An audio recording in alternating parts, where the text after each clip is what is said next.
অবশেষে 2 সপ্তাহের যুদ্ধবিরতিতে ইরান যুক্তরাষ্ট্র খুলল হরমুজ প্রণালী। বিশ্ববাজারে জ্বালানি তেলের স্বস্তি, 1 লাফে দাম কমল 16.5%। রাত 3:30 বাজে সিরিয়াল দিছি, এখন বাজে 9:50। বেশি বেশি পেট্রোল লাগবে, সবাই ঘরে ঘরে জমা রাখতেছে। তেল নিতে এসে তো আমাদের দেরি করতেই হচ্ছে, এক প্রকারের ভোগান্তির মধ্যেই আছে। তো পাম্পে ঘন্টার পর ঘন্টা লাইনে দাঁড়িয়ে অপেক্ষা, পর্যাপ্ত জ্বালানি তেল না পাওয়ায় গ্রাহকের ক্ষোভ। ফুয়েল কার্ডেও কমছে না ভোগান্তি।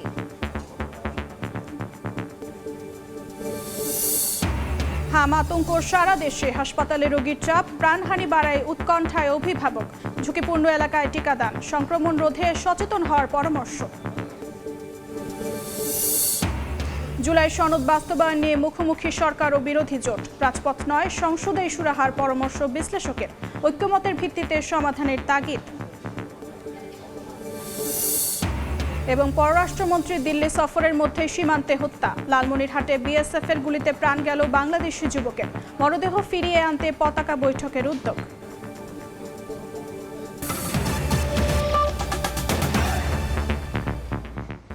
সময় সংবাদের সঙ্গে আছি আমি অর্জিতা শেহসিন। 2 সপ্তাহের জন্য যুদ্ধবিরতিতে সম্মত হয়েছে ইরান ও যুক্তরাষ্ট্র। পাকিস্তানের অনুরোধেই এই সিদ্ধান্ত নেওয়া হয়েছে বলে জানান মার্কিন প্রেসিডেন্ট ডোনাল্ড ট্রাম্প ও ইরানের পররাষ্ট্রমন্ত্রী আব্বাস আরাকচি। নির্দিষ্ট শর্ত মেনে হরমুজ প্রণালী ব্যবহারের অনুমতি দিয়েছে তেহরান। যুদ্ধে যুক্তরাষ্ট্রের চূড়ান্ত পূর্ণাঙ্গ বিজয় হয়েছে বলে দাবি ট্রাম্পের। যুদ্ধবিরতিতে রাজি ইসরায়েলও। যুদ্ধবিরতির ঘোষণার পরপরই বিশ্ববাজারে কমতে শুরু করেছে জ্বালানি তেলের দাম। যুদ্ধবিরতি ঘোষণার পরপরই তেহরানের রাজপথে ঢল নামে সাধারণ মানুষের। হামলার ভয় আর আতঙ্ক উপেক্ষা করেই ইরানের জাতীয় পতাকা হাতে স্লোগান দেন হাজার হাজার মানুষ। যুদ্ধে ইরান বিজয় অর্জন করেছে দাবি করে উচ্ছ্বাস প্রকাশ করেন তারা। বলেন, ডোনাল্ড ট্রাম্পের কোনো হুমকির কাছেই মাথা নত করেনি তেহরান। যুক্তরাষ্ট্র বুঝতে পেরেছে ইরান একটি পরাশক্তি। চুক্তি না মানলে আমরা তাদের সাথে অন্যভাবে বোঝাপড়া করব। আমাদের সর্বোচ্চ নেতা যা বলবেন আমরা তাই মেনে নেব। তিনি যদি উপযুক্ত মনে করেন আমরা যুদ্ধবিরতি মেনে নেব। তিনি যদি না করেন আমরা রাজপথে থাকতে এবং অনির্দিষ্টকালের জন্য লড়াই করতে প্রস্তুত। এর আগে পারস্য সভ্যতা ধ্বংসের হুমকি দিলেও কয়েক ঘন্টা পরেই ইরানের 2 সপ্তাহের জন্য হামলা বন্ধের ঘোষণা দেন ডোনাল্ড ট্রাম্প। পাকিস্তানের প্রধানমন্ত্রী শাহবাজ শরীফ ও ফিল্ড মার্শাল আসিম মুনিরের অনুরোধ ও ইরানের পক্ষ থেকে পাওয়া 10 দফার একটি প্রস্তাবের ভিত্তিতে হামলা স্থগিত করা হয়েছে বলে জানান তিনি। পরে যুদ্ধবিরতিতে সম্মতির কথা জানায় ইরানও। দেশটির পররাষ্ট্রমন্ত্রী আব্বাস আরাকচি জানান, 2 সপ্তাহের এই যুদ্ধবিরতিতে ইরানের সামরিক বাহিনীর সঙ্গে সমন্বয় করে এই প্রণালী দিয়ে জাহাজ চলাচল করতে পারবে। পাকিস্তানের প্রধানমন্ত্রী শাহবাজ শরীফ নিশ্চিত করেছেন যে এই চুক্তি লেবানন সহ মধ্যপ্রাচ্যের অন্যান্য উত্তপ্ত অঞ্চলেও কার্যকর হবে। ইসরায়েলের পক্ষ থেকে যুদ্ধবিরতি মেনে নেওয়ার কথা বলা হলেও এর সঙ্গে লেবানন অন্তর্ভুক্ত নয় বলে দাবি করেছে নেতানিয়াহু কার্যালয়। যুদ্ধবিরতি কার্যকরের পরও পাল্টাপাল্টি হামলার অভিযোগ করেছে ইরান ও ইসরায়েল। ট্রাম্পের ঘোষণার পরপরই বেশ কয়েকটি ক্ষেপণাস্ত্র প্রতিহতের দাবি করে তেল আবিব। অন্যদিকে বুধবার ভোরেও ইরানের উপর নতুন করে বিমান হামলা চালিয়েছে ইসরায়েল। যুদ্ধবিরতির ঘোষণার পরপরই আন্তর্জাতিক বাজারে কমতে শুরু করেছে জ্বালানি তেলের দাম। এরই মধ্যে যুক্তরাষ্ট্রের অপরিশোধিত তেলের দাম 15% কমে ব্যারেল প্রতি $90 নিচে নেমে গেছে। দক্ষিণ কোরিয়া ও জাপানের বাজারেও নিম্নমুখী জ্বালানির দাম। যুদ্ধবন্ধের সুবাতাস বইতে শুরু করেছে আন্তর্জাতিক পুঁজিবাজারেও। চাঙা শেয়ার বাজারের সূচক। রবিউল ইসলাম আওলাদ, সময় সংবাদ। ইরান যুক্তরাষ্ট্র যুদ্ধবিরতির পর বিশ্ববাজারে কমেছে জ্বালানি তেলের দাম। একদিনের ব্যবধানে প্রতি ব্যারেল অপরিশোধিত তেলের দাম কমেছে 16.5%। চাঙ্গা হয়ে উঠেছে এশিয়ার পুঁজিবাজার। আবারও সক্রিয় হয়ে উঠছেন বিনিয়োগকারীরা। পারস্য সভ্যতা ধ্বংসের হুমকি দেওয়ার কয়েক ঘন্টা পরই নিজের অবস্থান থেকে সরে আসেন মার্কিন প্রেসিডেন্ট ডোনাল্ড ট্রাম্প। ইরানের সঙ্গে 2 সপ্তাহের যুদ্ধবিরতির ঘোষণা দেন তিনি। এমন ঘোষণার পরই ইতিবাচক প্রভাব পড়ে জ্বালানি তেলের বিশ্ববাজারে। একদিনের ব্যবধানে প্রতি ব্যারেল অপরিশোধিত জ্বালানি তেল ওয়েস্ট টেক্সাস ইন্টারমিডিয়েটের দাম $115.20 কমে বুধবার সকালে নামে $96.56। একদিনে দাম পড়ে 16.5%। যদিও এর আগে ইরানকে ধ্বংস করে দেওয়ার ঘোষণায় মঙ্গলবার এই তেলের দাম ছিল ঊর্ধ্বমুখী। ব্রেন্ট ক্রুডের দামও রাতারাতি 13.43% কমে বুধবার সকালে প্রতি ব্যারেলের দাম নামে $94.55। জ্বালানির বাজারে গ্যাসোলিনের দাম 10.45% কমে এদিন সকালে প্রতি গ্যালন বিক্রি হয় $2.96। যুদ্ধবিরতির খবরে চাঙ্গা হয়ে উঠেছে এশিয়ার শেয়ার বাজার। জাপানের বেঞ্চমার্ক সূচক নিক্কেই 225 প্রায় 4.9% বেড়েছে। একইভাবে দক্ষিণ কোরিয়ার কম্পি সূচক 5.7% বৃদ্ধি পেয়েছে। হংকংয়ের হ্যাংসেং সূচকও বেড়েছে 2.8%। আন্তর্জাতিক বাজার বিশ্লেষকদের মতে যুদ্ধের শঙ্কা কমায় বিনিয়োগকারীরা আবারও বাজারে সক্রিয় হতে শুরু করেছে। এর সরাসরি প্রভাব পড়েছে শেয়ার বাজারে। অন্তরা সেন, সময় সংবাদ। ঘন্টার পর ঘন্টা লাইনে দাঁড়িয়েও পর্যাপ্ত জ্বালানি তেল না পাওয়ার অভিযোগ গ্রাহকদের। ফুয়েল কার্ডেও কমছে না ভোগান্তি। এই মুহূর্তে রাজধানীর আসাদগেটে আছেন সহকর্মী ফরহাদুর রহমান, সরাসরি যাচ্ছি তার কাছে। রাজধানীতে যে কয়েকটি পেট্রোল পাম্প, অকটেনের পাম্প কিংবা ডিজেল বিক্রি করার পাম্প যেগুলো এখন পর্যন্ত তাদের বিপণন কার্যক্রম চালু রেখেছে, তার মধ্যে অন্যতম এই সোনার বাংলা। যদিও তারা কার্যক্রম কিছুটা বন্ধ রাখতে বাধ্য হয়েছিল, কেননা তাদের বিপণন মজুদ যেটা ছিল সেটা শেষ হয়ে গিয়েছিল। এই মুহূর্তে তারা চালু রেখেছে। আমরা দেখতে পাচ্ছি এই মুহূর্তে যে সকল বাইকাররা তেল সংগ্রহ করছেন তাদের সাথে আমরা কথা বলেছি। প্রায় 2 থেকে আড়াই ঘন্টা অপেক্ষা করে তারা তেল নিতে পারছেন। একই চিত্র কিন্তু যারা প্রাইভেট কার কিংবা মাইক্রোবাসের যারা চালক আছেন তারা যখন তেল সংগ্রহ করতে আসছেন তাদের যে অপেক্ষার প্রহর যেটি সেই ভোর থেকে এই পেট্রোল পাম্পে অপেক্ষা। আমরা এই আসাদগেট এলাকায় আছি। এখানে মোট 2টি পাম্প। একটি পাম্প তাদের মজুদ শেষ হয়ে যাওয়ার কারণে সকাল 10টার দিকে বিক্রি কার্যক্রম বন্ধ রেখেছে, কেননা তাদের কাছে আর মজুদ নেই বলে তারা আমাদেরকে জানিয়েছে। আর এই পাম্পটি অর্থাৎ সোনার বাংলা তাদের চালু রেখেছে। অপেক্ষা প্রহর দীর্ঘ, কেননা প্রত্যেকেই আমাদেরকে যেটি জানাচ্ছেন লম্বা সময় যাবত অপেক্ষা করছে, যেটি রাজধানীর অধিকাংশ পাম্প যারা আসলে বিপণন কার্যক্রম চালিয়ে রাখতে সক্ষম হয়েছে তাদের মতনই। আমরা দেখেছি রাজধানীর বেশ কিছু পাম্প বন্ধ, যে কারণে বাইকাররা চালকরা বলছেন যে সকল পাম্প আসলে বিপণন কার্যক্রম চালু রেখেছে তাদের উপর প্রেশার পড়ছে। অর্থাৎ লম্বা তালিকায় তারা যেরকম চালাতে সক্ষম হচ্ছেন। এবং একই সাথে আমরা যেটা দেখতে পাচ্ছি, এই যে বিপণন কার্যক্রম বন্ধ ছিল তাতে আমরা যেটা দেখেছি যে অর্থনৈতিক যে চাপ, বিশেষ করে যারা রাইড শেয়ার করেন তাদের উপর পড়েছে। এই যখন ঢাকার অবস্থা, ঢাকার বাইরেও কিন্তু একই রকম দীর্ঘ সারিতে অপেক্ষা করে মানুষজন, বাইকাররা, যানবাহন চালকরা তেল নিচ্ছেন। সেটি জানতে আমরা একটু যেতে চাই। যুক্ত ছিলাম রাজধানীর আসাদগেটে। সারা দেশে বাড়ছে হামের সংক্রমণ। সুস্থ হয়ে বাড়ির ফেরার তুলনায় হাসপাতালে ভর্তির চাপই বেশি। এই মুহূর্তে রাজধানীর শিশু হাসপাতালে আছেন সহকর্মী আয়েশা সিদ্দিক সামিয়া এবং বরিশালে আছেন মেহেদি হাসান বাপ্পি। সরাসরি প্রথমে যাচ্ছি সামিয়ার কাছে। হামের উপসর্গ নিয়ে বিভিন্ন স্থান থেকে কিন্তু হাসপাতালগুলোতে জড়ো হচ্ছেন শিশুর পরিবারের সদস্যরা, এবং এই মুহূর্তে আমরা আছি শিশু হাসপাতালে। এখানে কিন্তু আজও ভর্তি হয়েছে হামের উপসর্গ নিয়ে অসংখ্য শিশু। এবং যদি বলি, এই হাসপাতালে গত 24 ঘন্টায় এখন পর্যন্ত 2 জন শিশুর মৃত্যু হয়েছে এবং ভর্তি আছে এখন আইসিইউতে 13 জন শিশু। আমরা শিশুদের যে গার্ডিয়ানরা আছেন তাদের সাথে কথা বলেছিলাম। তারা বলছেন যে বেশ কয়েকদিন ধরেই শিশুরা আসলে জ্বরে ভুগছিলেন এবং শরীরের অবস্থা অবনতি হওয়ার পরেই কিন্তু তারা আসলে হাসপাতালে আসেন এবং হাসপাতালে এসে কিন্তু তারা চিকিৎসা নিচ্ছেন। এবং আমরা দেখছি শিশুদের অবস্থা কিন্তু অনেক শিশুর অবস্থায় উন্নতির দিকে, এবং যারা আসলে হামের পাশাপাশি অন্য সব রোগ নিয়ে ভর্তি হচ্ছেন তাদের অবস্থা আরও বেশি ভয়াবহ আকার ধারণ করে। এবং আইসিইউতে যারা ভর্তি হয়ে থাকেন তাদের অধিকাংশই কিন্তু আসলে শুধু হামের উপসর্গ নিয়ে নয়, বরং হামের পাশাপাশি শরীরে বিভিন্ন ধরনের রোগ, যেমন নিউমোনিয়া সহ ঠান্ডাজনিত রোগ নিয়ে কিন্তু ভর্তি হয়। আসলে এই ধরনের শিশুদেরই হামে যারা আক্রান্ত, পাশাপাশি তাদেরই কিন্তু আসলে ভুক্তভোগী, অর্থাৎ বেশি অবস্থা খারাপ হয়ে থাকে।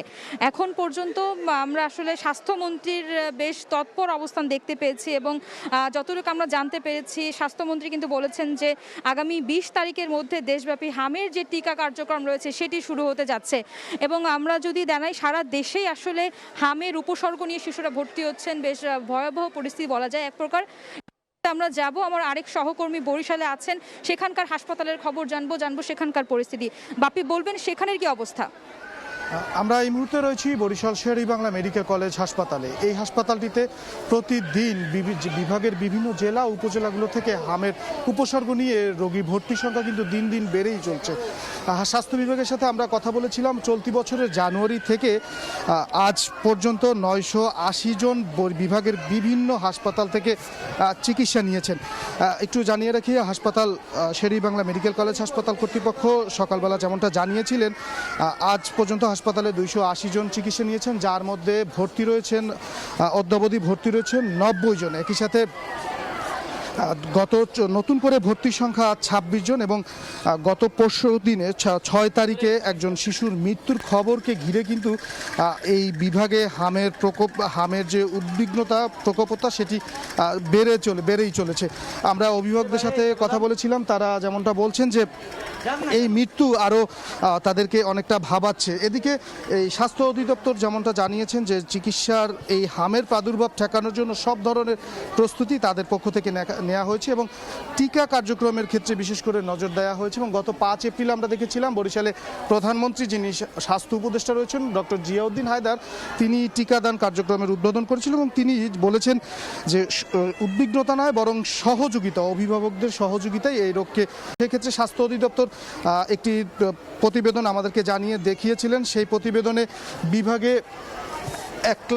প্রায় 1,23,000 শিশুকে টিকার আওতায় আনার কথা তারা বলছেন। ইতিমধ্যে তারা 22,000 শিশুকে টিকা দিয়েছেন। তো বরিশালের থেকে আমার কাছে এই ছিল সর্বশেষ। যুক্ত ছিলাম রাজধানীর শিশু হাসপাতাল এবং বরিশালে। জুলাই জাতীয় সনদ বাস্তবায়ন ঘিরে উত্তপ্ত রাজনীতির মাঠ। সংবিধান সংস্কার পরিষদের অধিবেশন বনাম বিএনপির বিশেষ কমিটির প্রস্তাব, এই দ্বন্দ্বে রাজপথ থেকে সংসদ সবখানেই এখন অস্বস্তির ছায়া। উভয় পক্ষের রাজনৈতিক সদিচ্ছা থাকলে এই সংকটের উত্তরণ সম্ভব বলে মনে করেন বিশ্লেষকরা। বিরোধীদের রাজপথের পরিবর্তে সংসদে নিষ্পত্তির চেষ্টা এবং সরকারকে জনপ্রত্যাশা পূরণে জোর দেওয়ার তাগিদ তাদের। হাসান ওয়ালির প্রতিবেদন। এখন জুলাই জাতীয় সনদ 2025-এ স্বাক্ষর করছেন জাতীয় ঐক্যমত্য কমিশনের মাননীয় সভাপতি প্রফেসর ডক্টর মোহাম্মদ ইউনূস। রাজপথ থেকে সংসদ ভবন সবখানে এখন আলোচনার তুঙ্গে জুলাই সনদ। সংস্কার পরিষদের সদস্য হিসেবে শপথ নিয়েছেন জামায়াত ও এনসিপি সহ অন্যান্য বিরোধী দল। তবে এই প্রক্রিয়াকে অসাংবিধানিক দাবি করে শপথ নেয়নি ক্ষমতাসীন বিএনপি। তারা সংস্কার পরিষদের পরিবর্তে একটি বিশেষ কমিটি গঠনের মাধ্যমে এর সুরাহা করতে চায়। তবে বিএনপির এই প্রস্তাবে সায় দেয়নি বিরোধীরা। বিএনপি আসলে এই কাজটা কিভাবে করতে চায়? পারস্পরিক দোষারোপ নয়, জুলাই সনদের টেকসই বাস্তবায়নে ঐকমত্যের ভিত্তিতে রাজনৈতিক সমাধানে পৌঁছানোর উপর জোর দিচ্ছেন এই বিশ্লেষক। প্রশ্নটা হচ্ছে আপনি সমাধানে আসতে চান কিনা, এবং এই সমাধানটা at the end of the day এটা একটা রাজনৈতিক সমাধান হওয়া লাগবে। আমি যদি সিম্পল সংশোধনই করি, পরিশোধ করে তাকে গাঠনিক ক্ষমতা না দিই, তাহলে এই যে ভালনারেবিলিটিটা থাকছে, সেখানে এই ভালনারেবিলিটিটাকে আপনি অ্যাড্রেস করবেন কীভাবে? বিএনপির কাছ থেকে এটার কোনো উত্তর আসছে না। আপনি যদি এটা বাস্তবায়ন করেন, বেসিক্যালি বাংলাদেশে রিফর্মের সবচেয়ে গুরুত্বপূর্ণ অ্যাক্টর ঐতিহাসিকভাবে বিএনপি।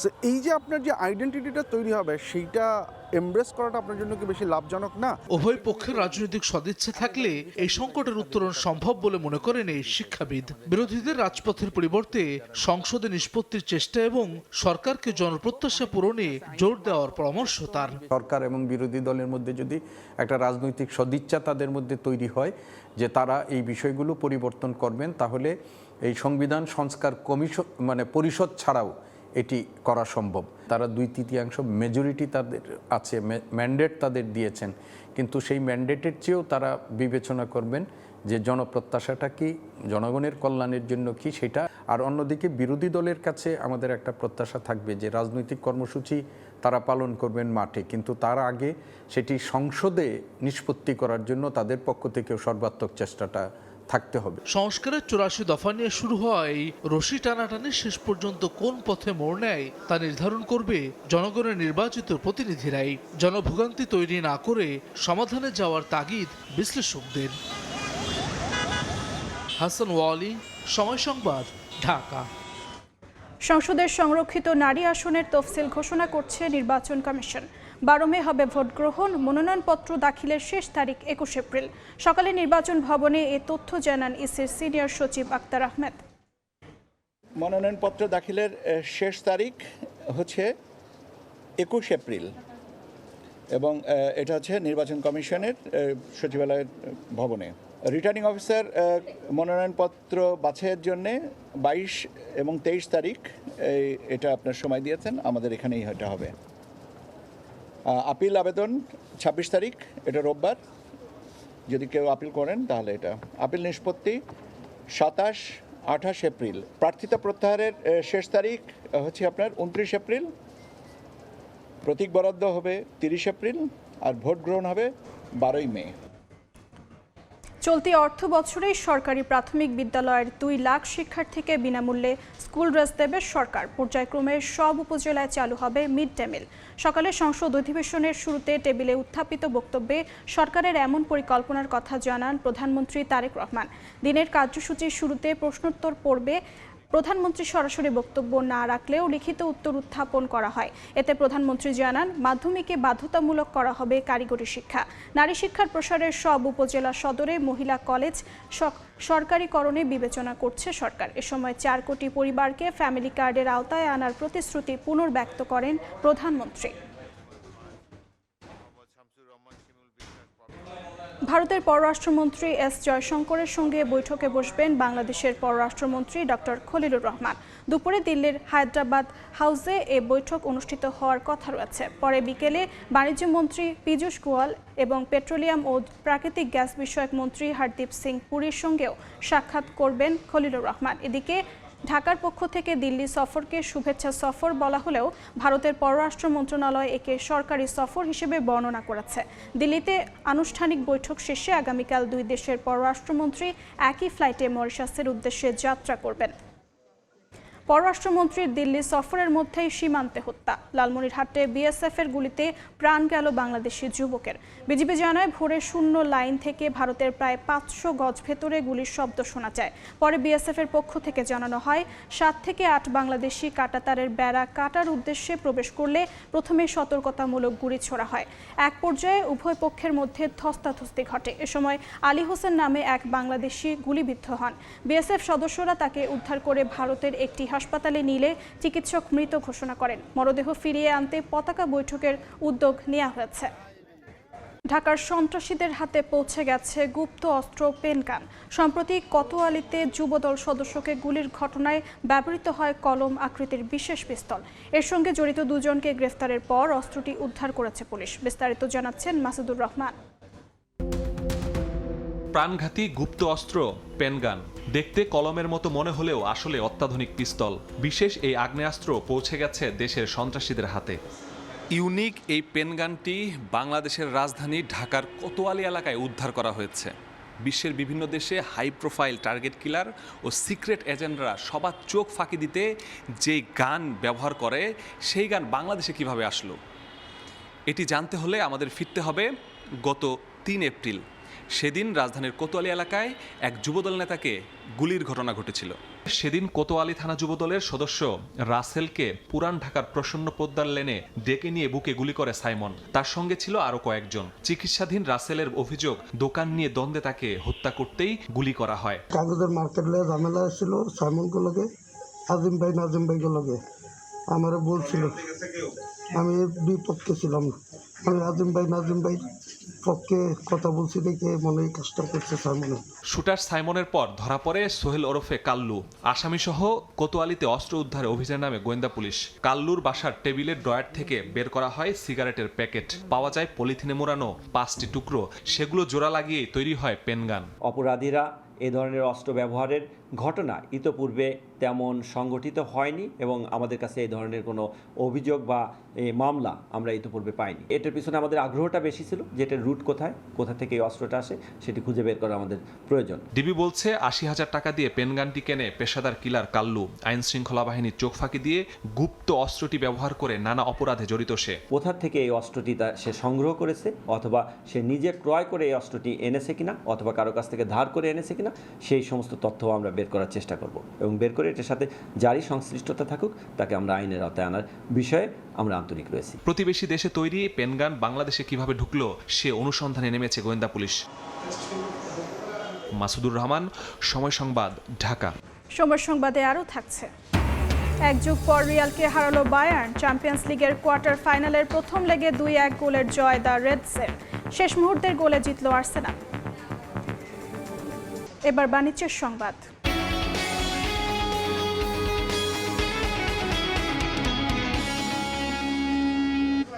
চতুর্মুখী সংকটে তৈরি পোশাক শিল্প টানা ৮ মাস ধরে কমছে ক্রয়াদেশ ও রফতানি আয়। ব্যবসায়ীরা বলছেন মধ্যপ্রাচ্য সংঘাতের প্রভাবে ভাড়া বেড়েছে জাহাজ ও কন্টেইনারের। জ্বালানি সংকটের অজুহাতে অভ্যন্তরীণ পরিবহন খরচ বেড়ে দ্বিগুণ। সাখাওয়াত টিপুর ক্যামেরায় বিস্তারিত জানাচ্ছেন ফেরদৌস লিপি। বিজিএমইর তথ্য অনুযায়ী চলতি 2025-26 অর্থবছরের মার্চ মাসে 2.78 বিলিয়ন মার্কিন ডলারের তৈরি পোশাক রফতানি হলেও তা আগের বছরের তুলনায় 19% কম। জুলাই মাসে 39.62 বিলিয়ন মার্কিন ডলার রফতানির মাধ্যমে 24.67% প্রবৃদ্ধি হলেও পরবর্তী 8 মাসে তা ক্রমশ পিছিয়েছে। আমাদের তৈরি পোশাক শিল্পের আমাদের উৎপাদন খরচ বেড়ে গেছে, আমাদের অর্ডারের সংখ্যা কমে গেছে।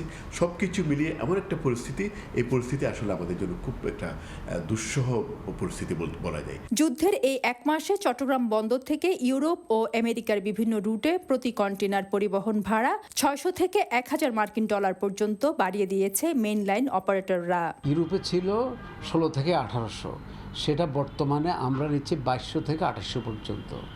অন দ্য আদার হ্যান্ড আমাদের ইউএসএতে ছিল যুদ্ধের আগে 2600 থেকে 2800, যেটা 3800 পর্যন্ত এখন যাচ্ছে।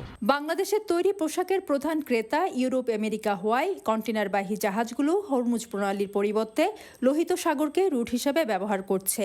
আবার দেশের বাজারে জ্বালানি তেলের দাম বাড়ানো হয়নি, তারপরও তৈরি পোশাক খাতের উৎপাদন খরচ বেড়েছে বলে দাবি গার্মেন্টস মালিকদের। আরএমজি সেক্টরটা একমাত্র সেক্টর যেটা ইম্পোর্টও করে এক্সপোর্টও করে। যে ইম্পোর্টের গুডসগুলো র মেটেরিয়ালস যখন আমরা ঢাকায় পৌঁছাই, সেখানে আগের যে গাড়ি ভাড়াটা ছিল সেটা অলমোস্ট দ্বিগুণের কাছাকাছি চলে গেছে। জাহাজের যে পরিচালন ব্যয় সেটা কিন্তু অত্যাধিক বেড়ে গেছে। পাশাপাশি আমাদের যে জাহাজকে কেন্দ্র করে যে ইন্স্যুরেন্স কোম্পানিগুলো আছে তাদের যে প্রিমিয়াম অতিরিক্ত বেড়ে গেছে। বিশেষ করে ঢাকা চট্টগ্রাম রুটে চলাচলকারী পণ্যবাহী ট্রাক কাভার্ড ভ্যান ভাড়া বেড়েছে সবচেয়ে বেশি। আর তার ফলে আমদানি করা কাঁচামাল কারখানায় পৌঁছানো এবং রফতানিযোগ্য পণ্য বন্দরে পৌঁছাতে নানামুখী সংকট সৃষ্টি হচ্ছে। তেলের যে সংকটের কারণে বাংলাদেশে যে ট্রান্সপোর্টেশন কস্ট ইস ডবল হয়ে গেছে, কন্টেইনার ভাড়াও এখন ডবল হয়ে গেছে। এবং অনেক জায়গার মধ্যে অনেক মেটেরিয়ালস, শুধু আমরা যে র মেটেরিয়াল যে ইম্পোর্ট করি সেই মেটেরিয়ালের জন্য টাইম এক্সটেনশন চাচ্ছে। বিগত 2024-25 অর্থ বছরে জুলাই থেকে মার্চ পর্যন্ত 9 মাসে 30.24 বিলিয়ন মার্কিন ডলার পণ্য রফতানি হলেও চলতি অর্থ বছরের 9 মাসে তা কিছুটা কমে 28.57 বিলিয়ন মার্কিন ডলারে এসে দাঁড়িয়েছে। ফেরদৌস লিপি, সময় সংবাদ, চট্টগ্রাম। বগুড়া 6 আসনে উপনির্বাচনে ভোটের সরঞ্জাম বিতরণ চলছে।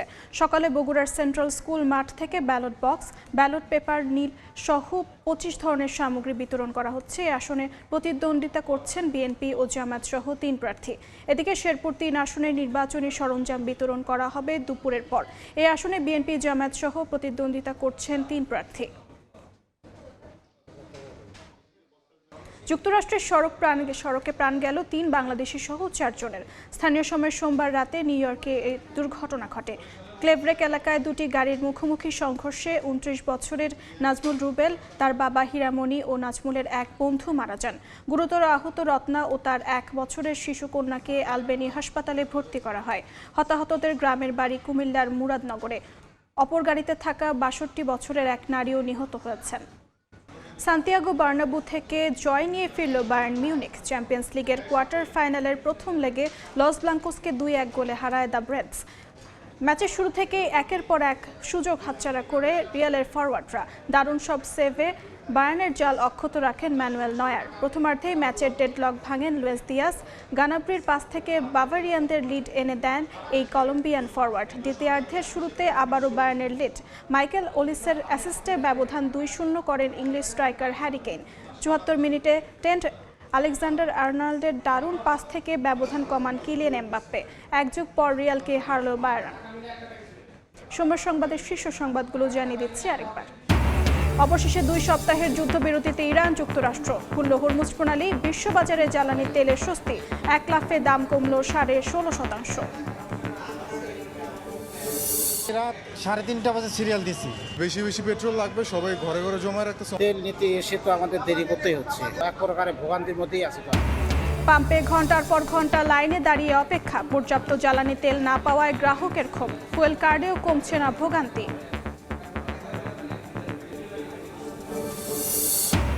এবং হাম আতঙ্ক সারা দেশে, হাসপাতালে রোগীর চাপ, প্রাণহানি বাড়ায় উৎকণ্ঠায় অভিভাবক, ঝুঁকিপূর্ণ এলাকায় টিকাদান, সংক্রমণ রোধে সচেতন হওয়ার পরামর্শ।